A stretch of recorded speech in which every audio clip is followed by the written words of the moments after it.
we are experiencing a major crisis, a humanitarian crisis, but at the same time, an energy crisis. And as the International Energy Agency, we are committed to provide governments and citizens with solutions how to respond to that crisis.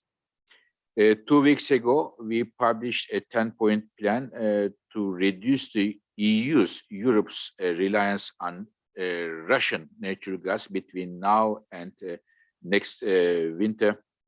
I was very pleased to see that many governments are making use of that. They concur with our results, and some of them, for example, just yesterday, one major country announced that they are not renewing their long-term gas contract with Russia. It was our first suggestion. Some countries said they are starting a major renovation program for buildings. And also, again, one of our suggestions, some countries said they are reconsidering their nuclear phase-out program, maybe postponing it. So we are very happy that we got some echo here.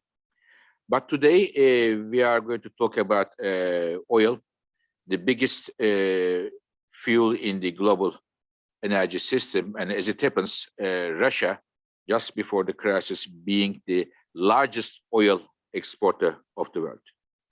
But before that, I would like to take a moment to thank Minister Pompili for her leadership. Madam Minister, we are so lucky that you and the French government, you are very active to respond to a crisis, both in France, but also being the president of European Union.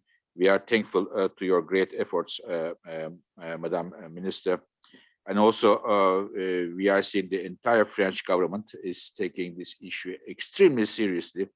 And one important example was the President Emmanuel Macron organized a historic meeting in Versailles last week, where energy security was one of the key issues.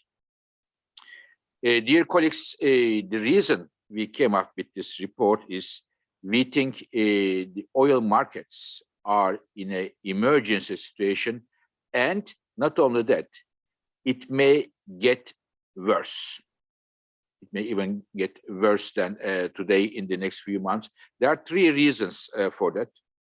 First of all, Russia, I said the largest oil exporter of the world, because of the Russia's unjustified invasion of Ukraine and fully justified sanctions imposed on Russia, we estimate that starting from next month, about 2.5 million barrels per day of oil from Russia can be lost.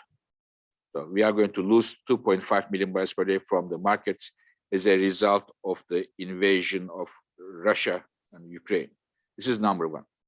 Number two, in the oil markets, when you come to the summer, the driving season, oil demand starts to increase.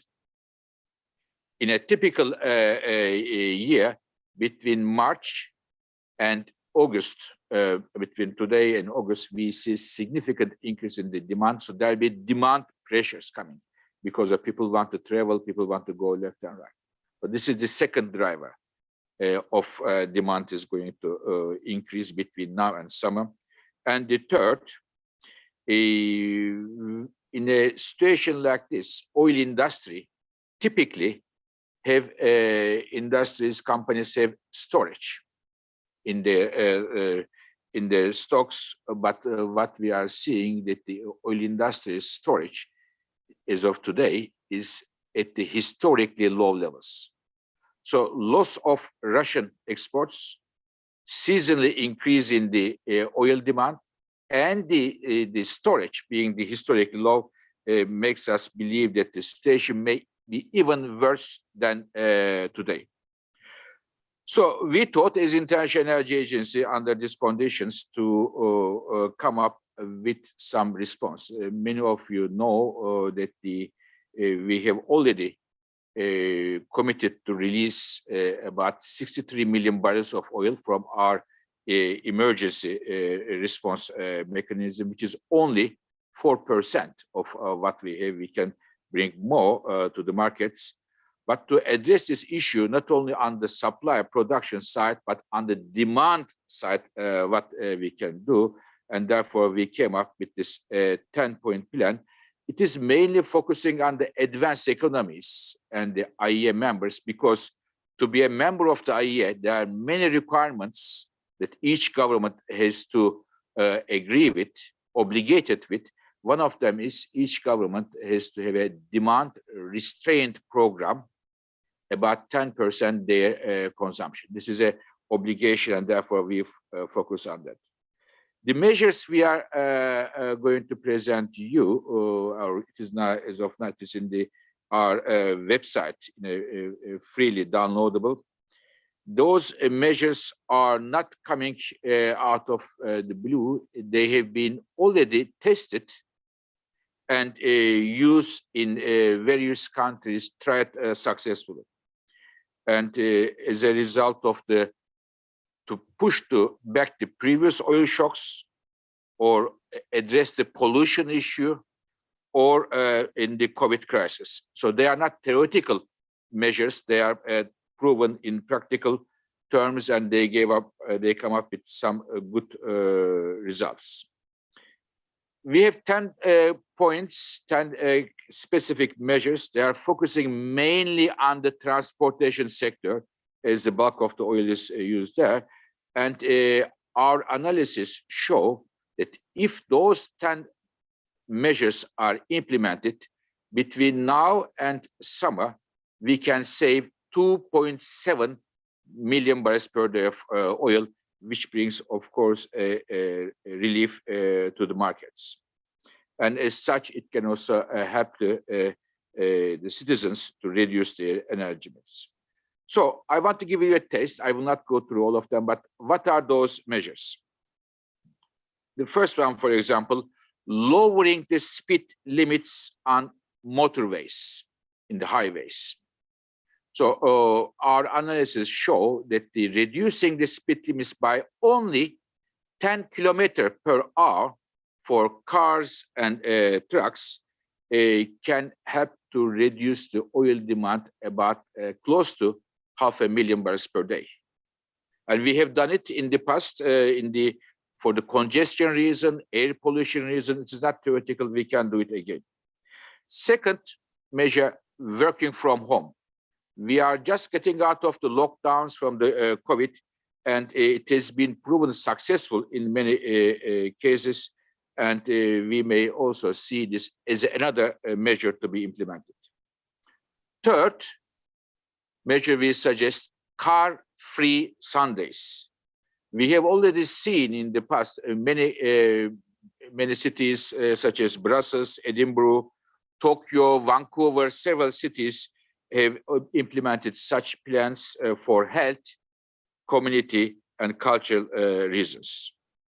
Four, making public transport cheaper, maybe in some cases free, in order to the citizens choose public transport vis-a-vis the private use.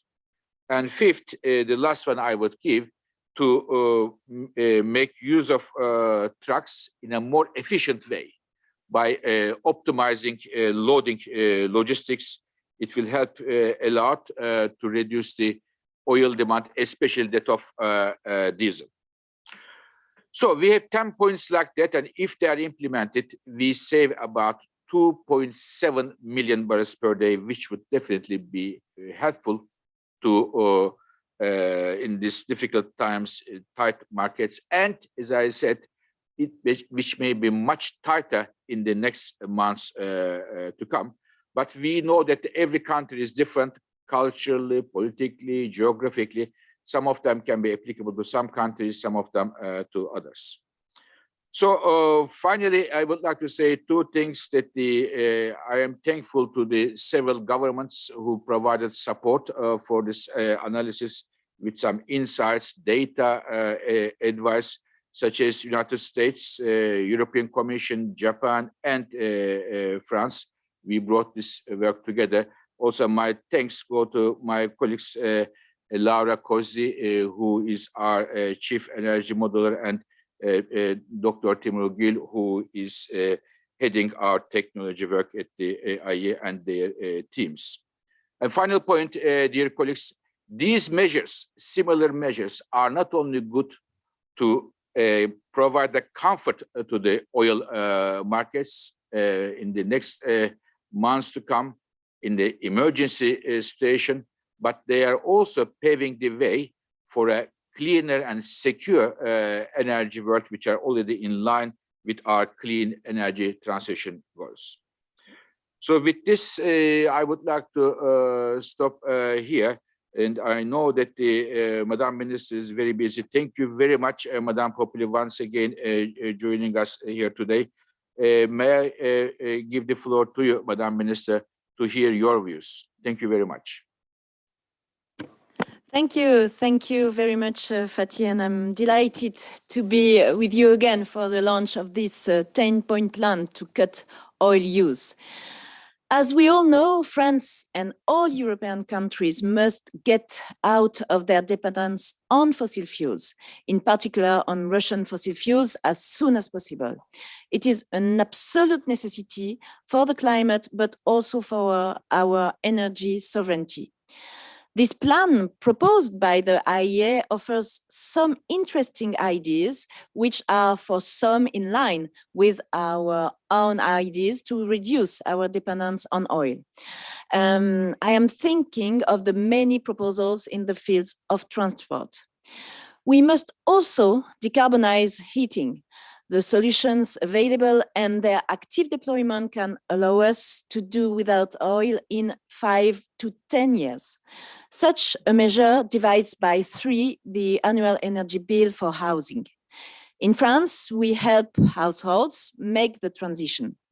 The installation of oil-fired boilers from 2022 will be a very rare practice, even in existing buildings. France has made the choice to no longer use oil for heating buildings by 2030 and is considering the possibility of no longer consuming gas for heating buildings by 2035. The French Prime Minister announced yesterday a resilience plan which we want to accelerate the reduction of demand for fossil fuels in order to limit our dependency. We are putting in place tools adapted to individual consumers, businesses, and local communities that want to speed up their energy transition and reduce their bills in the short term. This plan is a continuation of the actions already undertaken. To accelerate the greening of our car fleet, nearly 1.5 million bonuses have been distributed over 5 years to help our citizens switch to electric vehicles.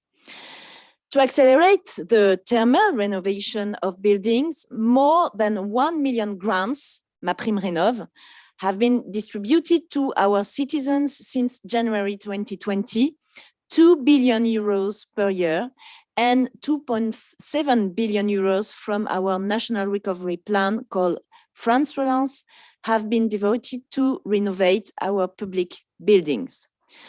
We decarbonize our industry with a total of 6.2 billion euros invested, and the shift to renewable heat has been amplified by the 70% increase in the heat fund in 5 years. The current situation implies more than ever to accelerate this dynamic in order to speed up the reduction of oil and gas consumption with the objective of reducing greenhouse gas emissions by 55% by 2030 at the European level. As of this year, we will increase by 40% the head funds intervention, mainly for local authorities and businesses to switch to renewable heat. It means 150 million euros additional in 2022 or 520 million euros in total in 2022. This additional 150 euro will make it possible, for example, to quickly support projects to convert district heating to biomass, which is a very efficient way to reduce our demand for natural gas. We will strengthen the support mechanism MaPrimeRénov' to accelerate the replacement of fossil fuel boilers with renewable heating solutions, such as heat pumps. The government has decided to increase by 1,000 euro from April until the end of 2022, the grant for the installation of a virtuous heating system that allows to get out of fossil fuels, such as heat pumps or biomass boilers. By combining the MaPrimeRénov' aid and the white certificates, energy saving certificates, it will be more advantageous for the poorest households to choose a heat pump or a biomass boiler and to do without gas or oil. It is a fair, simple, effective, and consistent acceleration measure with our action to reduce dependence on fossil fuels. Early April, we will launch a call for projects to accelerate the decarbonization of our industry. We want to target companies that are most exposed to rising fossil fuel prices for them to accelerate their energy efficiency project or switch from natural gas or oil to biomass. Finally, we are launching a plan for phasing out the fossil fuels in state buildings. We will establish a fund that will finance works with a rapid impact on the reduction of gas and fuel consumption, in particular, the replacement of fossil boilers by renewable solutions. And for the sake of example, the Prime Minister will also call on all utilities in the coming days to reduce heating temperature by 1 degree in order to save energy and reduce the bill. Whatever the obstacles before us, the transition to a world without fossil fuels is more than ever the safest and most effective way to guarantee our future and our energy sovereignty. In this respect, as EU presidency, France remains more determined than ever to advance the European negotiations on the Fit for 55 legislative package. And I think all these solutions can be effective very, very quickly. Thank you very much.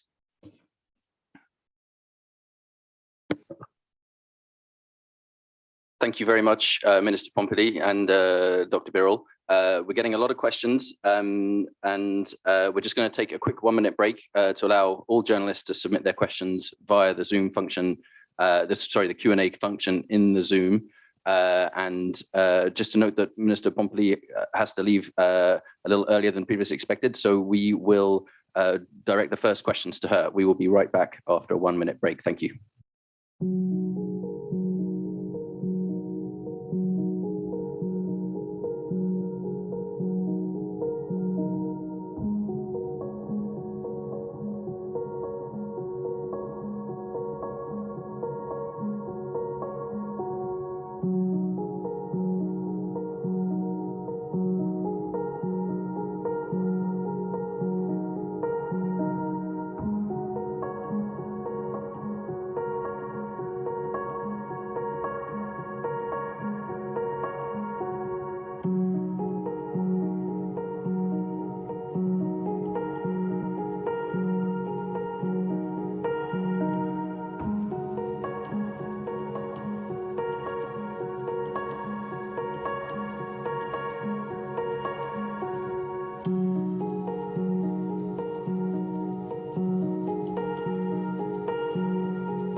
your patience. We have a lot of questions to get through. We're going to cover them as quickly as we can. As mentioned, the first ones are going to go to Minister Pompili. So one from Emily Goodson of the Times of London. How big an impact could these measures have on prices and on Russia's hydrocarbons income? And how important is this to defeating Russia? And a second question is about how people in Europe and France may respond to these kind of measures as proposed in the IEA plan. How does the minister think people in France and Europe would respond to taking these kind of measures? Over to you, Minister Pompili. Thank you very much. First, I will answer to the second question, and after I come back to the first one. In France, we already took a lot of measures that are similar to some of Fatih's plans.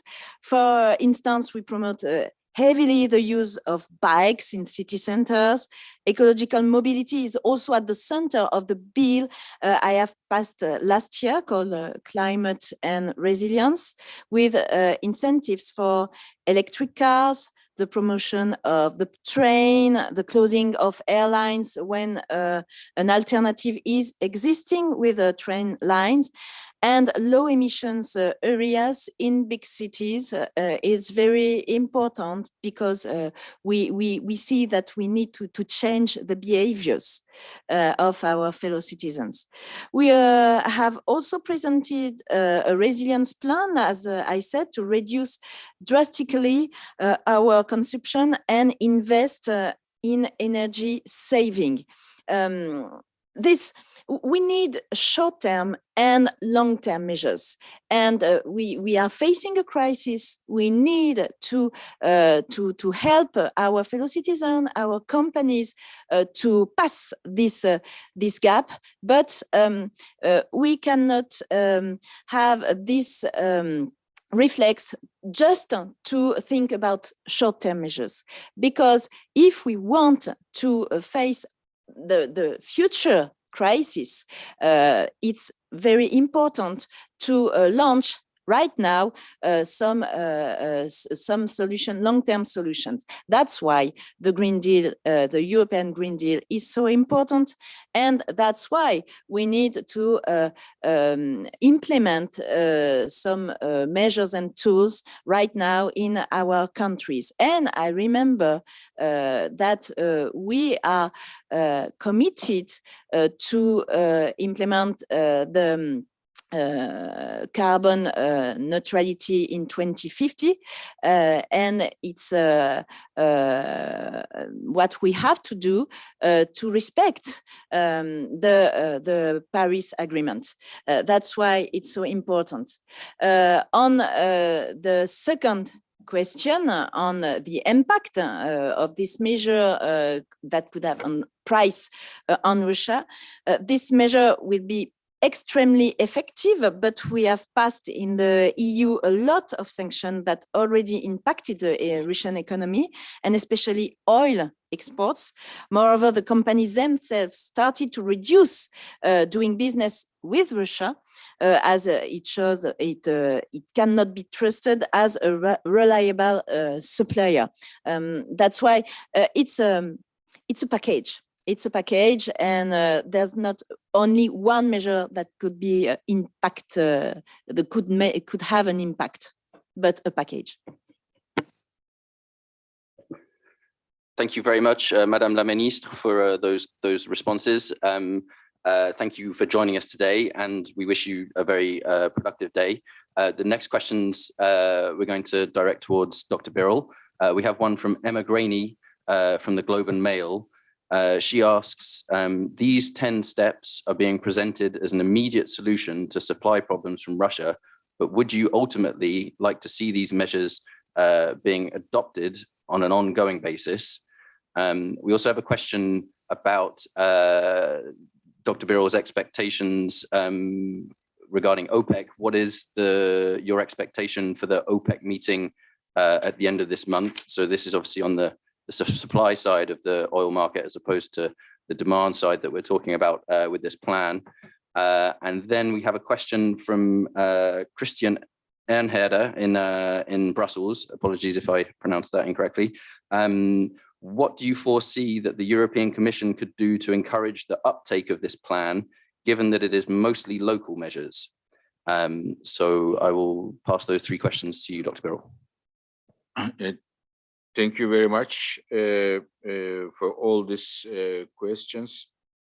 And once again, Madam Minister left, but many thanks to Madam Minister for her leadership in France and also being the presidency of Europe at this very critical time.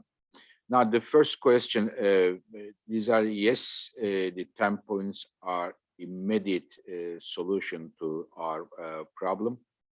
But in our report, we also highlight what structural measures we can take in order to reduce the oil use in the IEA countries, but also globally. And this go from the providing incentives, prioritization of the electric vehicles, cars and trucks, improving the efficiency standards in the transportation sector, incentivizing the alternative to oil and alternative fuels to oil in the transportation sector, including the aviation sector, synthetic aviation fuels, and also, as Madam Minister mentioned, similar to that, replacing the oil boilers in the, especially in the buildings, with the alternative funds. So these structural changes hopefully will not only reduce the reliance on Russia, and at the same time help to have a structural change in the energy system and brings us closer to our clean energy goals. The second one was the OPEC question. From the Globe and Mail, if I'm not, or whenever. So the OPEC question was what do we expect from the OPEC meeting? Yes, there is an OPEC meeting coming here, OPEC Plus meeting, I should say. Plus is important here on 31st of March, and the markets, consumers around the world were rather disappointed with the previous meeting. And I very much hope that the meeting on 31st of March will come up with some good messages which could help to relieve the strain in the oil markets. Many of the key oil producing countries have in the past again and again proven that they were responsible players in the energy markets when it comes to such difficult case. And I very much hope that once again, they will be on the right side here. The third question was about the European Commission. In fact, whether or not they will take up our suggestions. This is, I know that our colleagues in Brussels with whom we are working very closely and who also provided input to our study, they are also thinking several emergency measures, and I wouldn't be surprised if they come up with similar suggestion. As some of you may know, after we publish our 10-point gas action plan, EU came also with an excellent plan how they can reduce the Russian gas imports. So the important thing is that we, the world, responds the Russian aggression, talking about the energy sector here, in a bold fashion, in a nimble fashion, but in a cool-headed way. It is the reason International Energy Agency came up with these suggestions. And next week, 23rd and 24th of March, we will have our ministerial meeting. chaired by the Secretary Granholm of United States, with several ministers from North America, Europe, Asia, Africa, Latin America coming. We will discuss these issues, and I will recommend the governments, the ministers, to make use of these suggestions as a part of the International Energy Agency's response to the current growing emergency in the oil and energy markets. Thank you. Thank you very much, Dr. Birol. And again, thank you to Minister Pompili. Also, thank you to the journalists for the great questions. And thank you to everyone who's been following this event online for your interest in our work. Just a reminder that the full report is available for free on our website. So please do go and take a look and have a read. There's lots to dig into. And if any journalists had questions that didn't get answered during the Q&A, apologies for that. We invite you to reach out to the press office to get a full answer. And that concludes our press conference about the IEA's 10-point plan to cut oil use. Thank you very much and goodbye.